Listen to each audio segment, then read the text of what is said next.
Merci. J'appelle donc la communication suivante d'Alexandre Haddad de Paris. L'utilisation de l'étiquetage sémantique du ou tag dans le montage de vidéos chirurgicales du bloc opératoire au montage collaboratif. 15 minutes. Bonjour à tous, merci beaucoup. Je suis très heureux de présenter ici à l'Académie de chirurgie. Et donc voilà, mon travail porte sur les tags pour le montage des vidéos chirurgicales. Je l'ai réalisé avec, au laboratoire ISIR, avec Ignacio Avellino, qui est chercheur à l'ISIR et au CNRS, et le docteur Olivier Choussy, qui est le chef du service de chirurgie carcinologique cervico-faciale à l'Institut Curie. Donc les vidéos chirurgicales. En fait, aujourd'hui, avec la diffusion de la chirurgie vidéo assistée, l'enregistrement est simple. Euh, En fait, il suffit d'appuyer sur un bouton sur l'optique ou demander à l'iBot d'appuyer sur un bouton sur la colonne. Les vidéos chirurgicales, elles ont plusieurs utilités. La première à laquelle on pense, c'est l'enseignement. En fait, aujourd'hui, c'est très utilisé sur les techniques chirurgicales. Diffuser les techniques innovantes, c'est-à-dire qu'en fait, on on essaye de réaliser une nouvelle technique chirurgicale et après, bah, on veut la diffuser, la montrer à d'autres équipes. Et donc, la vidéo est un support essentiel pour ça. La discussion de cas, alors ça, c'est pas encore fait pour les raisons que je vais énoncer ensuite, enfin, ou très peu fait. Et pourquoi pas l'intérêt médico-légal, c'est-à-dire, bah, par exemple, soutenir un CRO avec des passages vidéo, ce serait probablement plus parlant. Le problème, c'est quoi? C'est que bah, ces vidéos, il faut les monter. C'est-à-dire que ce sont des vidéos qui sont longues, qui peuvent durer le temps de la chirurgie, 1 heure, 2 heures, 10 heures. Même parfois, quand elles sont morcelées, il y a quand même trop de contenu. Le montage, il se rajoute aux tâches du chirurgien et il ne peut être réalisé que par des chirurgiens parce que c'est trop spécifique pour être délégué ou externalisé. Avec des logiciels non optimisés pour la tâche, on pense par exemple au logiciel iMovie, euh, qui vraiment sont pas du tout faits pour ça, et une délégation plus ou moins fréquente aux chirurgiens juniors, qui nécessite pas mal de coordination. Donc comment on optimise le montage? Le montage actuel, il est soustractif, c'est-à-dire qu'en fait, on a une vidéo qui est très longue et on retire des séquences jusqu'à ce qu'on arrive au résultat. Et en fait, on part d'une vidéo qui peut durer 3 heures, 5 heures, 10 heures pour avoir 5 minutes de vidéo. Donc, la majorité de la vidéo brute, elle est inutile. Ensuite, on a une perte d'information entre la chirurgie et le montage, c'est-à-dire que si vous réalisez une chirurgie et que vous voulez en faire une vidéo, vous l'avez filmée, vous la montez 2 mois plus tard, bah, vous vous rappelez plus s'il y a eu des événements particuliers, des complications, un saignement intéressant. Et donc, en fait, vous êtes obligé de regarder toute la vidéo pour vous rendre compte de ça. Et il n'y a aucune aide à la collaboration, c'est-à-dire que les logiciels utilisés ne supportent pas du tout le montage à plusieurs. Donc, un, eh ben, conserver l'information entre la chirurgie et le montage, et deux, tout bêtement, soutenir le travail collaboratif. C'est les deux axes sur lesquels on a travaillé. Conserver l'information entre la chirurgie et le montage, et ben, solution là aussi simple, des balises ou des tags, euh, on utilisera ce terme, désolé pour l'anglicisme, ce sont simplement des étiquettes qu'on peut mettre sur du texte, des images, et ici des vidéos. Et ensuite, soutenir le travail collaboratif, bah, très simple aussi, une interface synchronisée, on peut penser à Google Doc par exemple. Quand il y a une modification qui est réalisée par un utilisateur, tous les autres utilisateurs peuvent voir la modification. Alors, hop. Donc, ça, c'est le montage classique. C'est ce qu'on fait aujourd'hui. Donc là, la vidéo est en x3. Donc en fait, on regarde la vidéo, on essaye de trouver le point où ça n'est plus intéressant. Et puis, bah voilà, petit à petit, comme vous le voyez, on va retirer des morceaux. Et c'est extrêmement chronophage pour l'avoir fait plusieurs fois. L'interface qu'on propose, nous, c'est celle-ci, qui est très simple, c'est un prototype. Donc en haut à droite, vous voyez, il y a un petit panneau de création de tag. Donc on peut donner au tag le nom qu'on souhaite, la couleur qu'on souhaite. Et ensuite, on peut le faire apparaître. Donc là en haut, vous voyez ce qu'on appelle la timeline complète, c'est-à-dire il y a toute la vidéo avec les tags dessus. Et donc en fait, les tags servent à sauvegarder des portions de vidéo dans la timeline d'en dessous. Donc la timeline d'en dessous, vous voyez uniquement les tags. Et donc les tags servent à retenir le contenu intéressant. Donc on monte grâce aux tags. Juste une petite image rapidement pour que vous puissiez revoir plus précisément l'interface. Donc, on a le lecteur vidéo en haut à gauche, le panneau de création des tags, la timeline du haut avec tous les tags qui sont en tout petit puisque bah, la vidéo est longue, et en bas, eh ben, la vidéo, le montage qui est créé par l'addition des tags. C'est une petite étude intermédiaire qu'on a réussi à publier dans une conférence d'interaction homme-machine. Donc voilà, on était assez content de pouvoir faire valoir une partie du travail. Donc, on a réalisé une étude en deux étapes. D'abord, on a recruté 9 chirurgiens seniors, alors en ORL, et on leur a demandé de taguer une vidéo pendant qu'ils opéraient. Donc, c'est-à-dire, pendant qu'ils opéraient, on leur demandait de. Bah, j'étais donc dans le bloc, et ils disaient bah, démarre un tag, arrête le tag, démarre un tag, arrête le tag, pour capter le contenu vidéo intéressant. On a récupéré leur retour par des questionnaires ou des entretiens ouverts. Et donc là, l'objectif, c'était comment le chirurgien crée des tags pendant qu'il opère. La deuxième partie, on a créé des pairs avec les chirurgiens qui ont réalisé le montage au bloc. Alors, on a un des chirurgiens un des chirurgiens seniors qui a dû sortir de l'étude, donc 8 pairs avec 8 internes. Et on leur demandait de monter la vidéo du bloc opératoire, qui avait été taguée au bloc opératoire, de manière collaborative. Ils avaient 1 heure, pour pas que ça prenne trop de temps non plus dans leur planning. Ils étaient en fait dans un bureau, ou face à face, ou dos à dos. En tout cas, ils ne voyaient pas leurs écrans. Et ils utilisaient donc le prototype pour réaliser le montage. L'analyse des données, bah, on a analysé la structure des tags, leur durée, leur position, le pourcentage de couverture des tags par rapport à la vidéo complète. On a comparé les tags qui étaient créés au bloc et puis les tags du montage final, après la deuxième étape. Et on a analysé les interactions entre le chirurgien senior et l'interne durant le montage. Ça, c'est le petit tableau. Donc, vous voyez qu'on a des chirurgiens seniors qui qui avaient des expériences variables, des internes qui étaient ou en approfondissement ou en consolidation. Les vidéos, c'était ou de l'endonasal ou des vidéos enfin, par microscope, avec une petite vidéo, une petite chirurgie transorale, pardon, au milieu. Des vidéos de complexité variable et de durée très variable, 1 minute à plus de 5 heures de chirurgie. Enfin, des chirurgies de durée variable, pardon. L'interne avait participé ou non à la chirurgie, et le nombre de jours entre le montage et la chirurgie était très variable aussi. Soit c'était le jour même, et au maximum, ça allait jusqu'à quasiment 2 mois après la chirurgie. Donc entre l'étape 1 et l'étape 2. Et en bas à droite, vous voyez le montage, enfin l'organisation de la partie 2 du montage collaboratif. Les résultats. En moyenne, les chirurgiens taguent 37% du contenu de la chirurgie, avec un nombre de tags médian durant la chirurgie de voilà, 35 tags.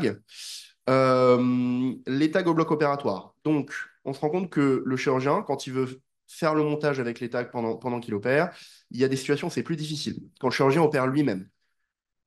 Effectivement, quand il opère, bah, la tâche cognitive de la chirurgie est principale et donc le montage passe au deuxième plan, alors que quand le chirurgien laisse opérer, par exemple, le chef de clinique ou l'interne, eh ben, il peut vraiment se focaliser sur le montage et donc on voit qu'il est plus efficace.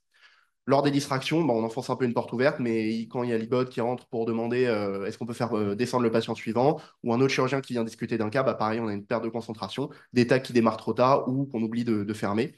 Et puis, bah, lorsque la chirurgie comporte des étapes non stéréotypées, euh, c'est-à-dire quand il y a des étapes de dissection, de recherche de tumeur, de recherche de structure, où en fait, on ne sait pas quand l'élément clé, l'élément qu'on veut mettre dans la vidéo, va se produire. Donc ça fait ou des tags, comme vous le voyez sur le schéma. Alors en haut, pardon, je suis navré, je ne me suis pas expliqué. En haut, c'est le montage au bloc opératoire et en bas, c'est le montage final, c'est-à-dire une fois que l'étape collaborative a été réalisée. Et en fait, on a des tags ou qui restent ouverts et qui restent ouverts très longtemps, trop longtemps, puisqu'on attend enfin, l'élément important, ou des tags qui sont ouverts et fermés, mais qui finalement ne contiennent pas de contenu intéressant, puisque l'événement ne s'est pas encore produit. À l'inverse, les conditions idéales, hein, c'était dans notre huitième session, on les voit ici. Le chirurgien laisse son interne opérer, donc il peut se concentrer sur le montage. La chirurgie est parfaitement minutée, alors en l'occurrence, c'est un implant cochléaire, donc c'est une chirurgie qui est extrêmement stéréotypée avec très peu d'imprévus en général, peu de distractions et une chirurgie qui était courte, qui durait environ 1 heure et demie. Et donc vous voyez en haut, vous avez les tags qui ont été créés au bloc et en bas les tags qui sont dans le montage final. Et vous voyez qu'en fait là, la superposition, elle est vraiment très bonne, contrairement à voilà, ce genre de superposition qui est moins efficace. Pour le montage collaboratif, donc, on a fait des petites boîtes à moustaches à gauche donc, qui montrent les durées de vidéos complètes, les durées de vidéos après le montage au bloc et les durées de vidéos après le montage collaboratif. Et surtout, ce qu'on voit à droite, c'est ça qui est le plus intéressant. Vous voyez sur le camembert que ce qui n'a pas été tagué au bloc, il y a 63% de contenu qui n'est pas tagué au bloc. Et dans ces 63%, il y a 61% qui n'est pas tagué et qui ne finira pas dans le montage final. Ça veut dire quoi? Ça veut dire qu'en fait, ce qui est tagué au bloc opératoire, ça contient l'information intéressante. Parce qu'on pourrait dire, bah, les chirurgiens taguent 37% de la vidéo, mais en fait, dedans, bah, il n'y a pas du tout ce qu'on veut. Dans ces 37%, il y a ce qui nous intéresse. Et ensuite, on voit que il y a quand même une bonne réduction du contenu des tags qui ont été créés au bloc. Et on garde finalement 7,1% des tags créés au bloc. Et on a ce petit 1,7%, c'est ce qui avait été oublié, c'est-à-dire le contenu intéressant, mais qui n'avait pas été tagué au bloc. Et on voit qu'il est quand même minoritaire. Pour le montage collaboratif, en fait, l'interne et le senior avaient deux approches où ils divisaient le travail, c'est-à-dire qu'ils travaillaient à deux endroits différents de la vidéo chirurgicale. Ça, c'est plus arrivé lors de chirurgie longue avec des internes expérimentés qui proposaient plus spontanément d'aller travailler ailleurs. Et l'intérêt, il est pratique, c'est-à-dire qu'en fait, ça va bien évidemment plus vite. Lorsqu'il n'y avait pas de division du travail, c'était sur des chirurgies courtes, donc le besoin s'en faisait moins sentir, avec un interne plus jeune qui en fait n'osait pas trop se dissocier du travail du chirurgien senior et travaillait sur à peu près sur les mêmes tags, hein, au même endroit. L'intérêt là, il est inattendu, mais il est pédagogique. En fait, on avait des internes qui passaient leur temps à poser des questions sur la chirurgie. Qu'est-ce qu'on fait ensuite? Est-ce que ça a été fait avant, après? Voilà, que des questions sur, enfin pas mal de questions en tout cas sur la chirurgie, donc un vrai intérêt pédagogique. Ça, c'est les interactions principales lorsqu'ils communiquaient. Donc, communication sur les tags, organisation du travail, des demandes d'action du senior à l'interne. Est-ce que tu peux me créer une catégorie de tags? Est-ce que je peux déplacer ce tag-là? Validation des tags et des questions sur la chirurgie, comme je viens de le dire. Donc, des outils de montage en direct, ça existe. Des outils pour taguer du contenu, ça existe aussi. Mais en fait, des outils pour taguer des vidéos chirurgicales pendant le bloc opératoire, ça n'existe pas. Ou en tout cas, pas dans nos recherches. Le défi là, c'est vraiment de monter la chirurgie, de taguer en opérant. En revanche, les tags, ils sont utiles, c'est-à-dire qu'on voit que, bah, y a une réduction majeure du contenu à revoir. On marque les séquences importantes, donc ça permet au chirurgien, bah, de se rappeler. S'il a mis un tag pendant la chirurgie, il dit bah voilà, là il y avait quelque chose d'important. Si on monte la vidéo longtemps après, c'est pertinent. Et très peu de séquences oubliées, donc on a tout ce qui est pertinent quasiment est compris dans les tags du blog. Le problème principal, bah, tous les tags sont trop longs, hein. Il y a aucun tag n'est resté en l'état, c'est-à-dire aucun tag créé au bloc opératoire n'est resté en l'état pendant la phase collaborative.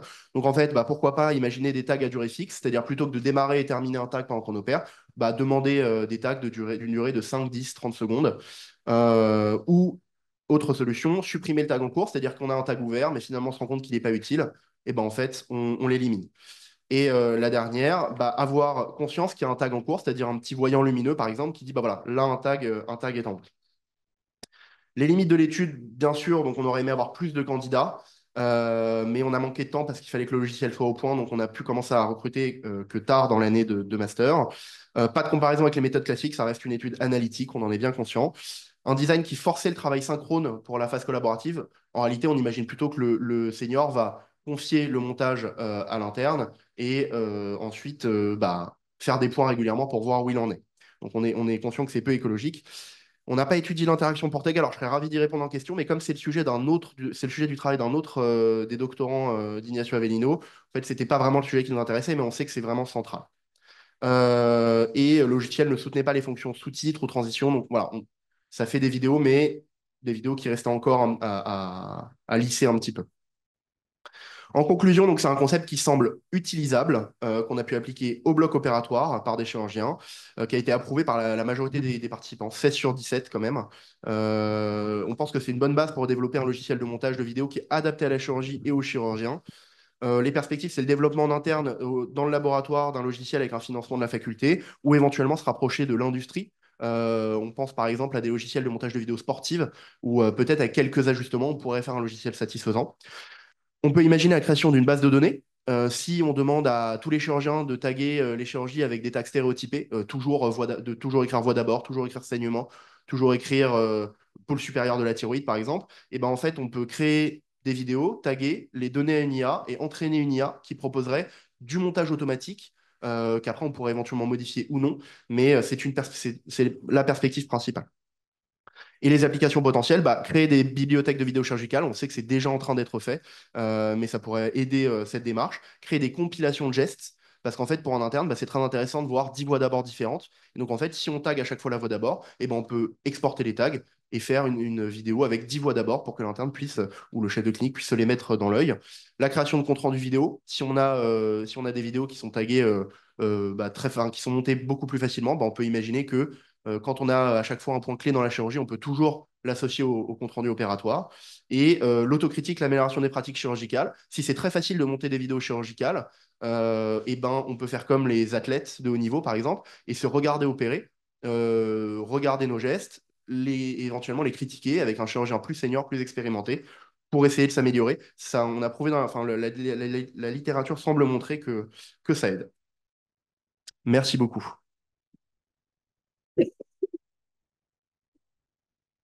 Merci beaucoup et on connaît l'importance des vidéos chirurgicales dans la formation. Est-ce qu'il y a des questions? Professeur Martineau. Bonjour. Félicitations, hein. Voilà, bon, je crois que c'est un vrai sujet, puisqu'on en discutait tout à l'heure, hein. Aujourd'hui, l'interne passe quand même beaucoup moins de temps au bloc opératoire que je me remémorais mon premier semestre au service du professeur Franco. On passait beaucoup de temps au bloc opératoire. Aujourd'hui, ça a évolué. Donc, je crois que c'est il y a un vrai enjeu. Après, alors, pour justement être concerné par ce problème, parce qu'en bronchoscopie interventionnelle pour la trachée, là, finalement, on a enregistré on a une somme de données. J'ai demandé qu'on revoie tout ça, et là, c'est titanesque. Et c'est vrai que le faire en rétrospectif, je confirme, c'est vraiment très compliqué. Donc, c'est une très bonne idée de le faire en prospectif. Mais ma question, c'est, là, vous avez fait l'étude.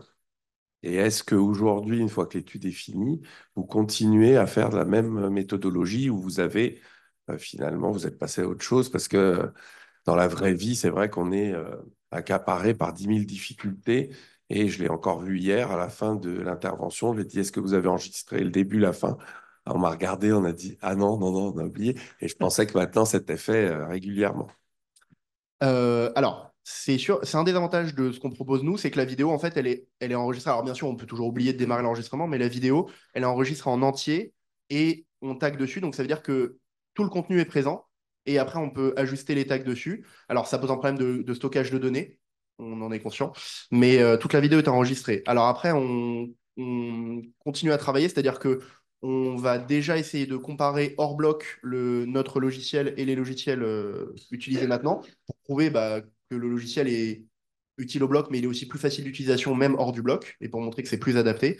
Et ensuite, bah, effectivement, on va essayer de le diffuser dans d'autres spécialités chirurgicales, parce qu'on améliore toujours le logiciel. Donc oui, bien sûr, qu'on continue, enfin qu'on crée d'autres designs pour essayer de montrer que c'est bien. Après, la question, c'est est-ce qu'on essaie de développer un vrai logiciel tout de suite et ensuite on relance une étude, ou est-ce qu'on continue avec ce prototype? Voilà, ça, on n'est pas encore tout à fait fixé. Sans monopoliser la parole, j'avais une autre question. C'est vrai qu'il y a une évolution aussi, la juridique, que tu l'évoques dans une des perspectives, c'est d'avoir finalement un compte-rendu opératoire où on associe la vidéo. Euh, Qu'en penses-tu de cette évolution? Ça voudrait dire qu'en fait, toutes les interventions, et certains poussent vers là, hein, toutes les interventions seraient filmées. Alors là, du début à la fin, il n'est plus question de taguer. Alors, c'est déjà fait dans certains pays, je sais, ils filment les blocs opératoires. Euh, Filmer tout le bloc, je sais pas, pas vraiment songé à la question, mais je pense que par exemple, si on prend l'exemple d'une thyroïde, avoir simplement un petit film de la réponse, par exemple, d'une aire récurrent, qui est quand même le moment clé dans la chirurgie, je pense que c'est intéressant parce que parfois les CRO, bah, les comptes rendus opératoires, pardon, c'est des textes types. Et donc parfois, bah, c'est vrai que c'est un peu stéréotypé, les détails sont pas toujours dedans. Donc je pense que la vidéo peut apporter une précision et peut-être parfois même comprendre des complications a posteriori. On se dit, bah, on comprend pas pourquoi ce patient se complique.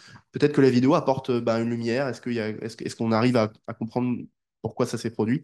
Donc je pense que c'est intéressant. Après, voilà, effectivement, ça soulève d'autres questionnements, de filmer en permanence les blocs opératoires et les chirurgies.